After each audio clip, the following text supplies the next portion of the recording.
In this video, we are on Chapter 9, Solution Development, and it is on page 219. We are in section 9.1, which is worked examples. So we are going to solve certain examples. We are also going to cover count how many, which is on page 220. We will learn how to count in different ways, in the pseudocode way, the flowchart way, and the Python way. These are all on page 221. Let's start. Solution development. Let's see the objectives that we will be covering in this chapter. Number 1, write the algorithm in pseudocode. Number 2, draw the flowchart. And number 3, create a working Python program. Number 4, learn and understand the program. Let's start. Okay, count how many. What is count how many? This is a program that counts. So it counts how many cars we have or how many students are in the class.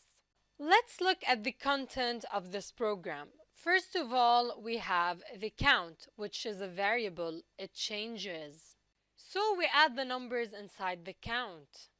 First of all, we will put the value 0, so count starts from 0. Another variable that we have is carry on, which changes as well. We will put the value y inside of it, which is yes. So when we click on the y, it adds, and when we click it, it creates a loop. So it counts and it adds numbers. So the value of the count is 0, but when we click on y, the loop will start and it will add another value. So we will have 0 plus 1. It starts counting. So now the count is equal to 1. Then it goes back to the carry on. And if we click on the y, then it will add another value. So the old one plus the new one. So now the count is 2 and the new value is inside the count. Then it goes back to the loop and to the carry on. If we clicked on y, it will count. If not, then it will show us the result, which right now is 2. Now let's see the first way, which is the pseudocode. So as we mentioned previously, the first variable that we have is count and it changes. For now, it will start with the value 0. The second variable that we will have is the carry on and it will have the value y. So while the carry on is y, which is yes, then the count will keep adding the old value with the new value. So here we started with the value 0 for the count, and it will add it with the new value, which is 1, and so on.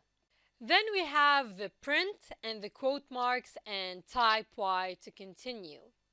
The command print allows us to see what's written between the quotes on the screen. So on this screen, we will see type y to continue, like this.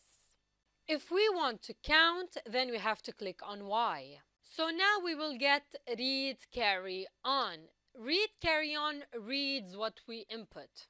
So it will check if we input a y. If we input a y, then the carry on will be equal to y and it will count.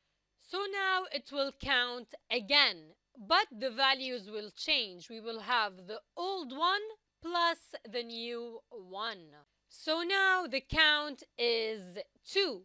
Then again, it will have the command print type y to continue, and we will see it displayed on the screen like this. Now, if we click the N, which is no, then it will go to read carry on, so it can read your input. And it will check while carry on equal y. If it is y, it will continue counting. If it is n, then the program will stop. So for the program to end, we will have end while. So we will end this loop, because when we have while carry on, then the loop is continuing and it is counting. The final thing we have is print count. So now the print will display the input on the screen, and the count is the variable which has the value inside of it. So as you can see, it will print number 2 on the screen like this.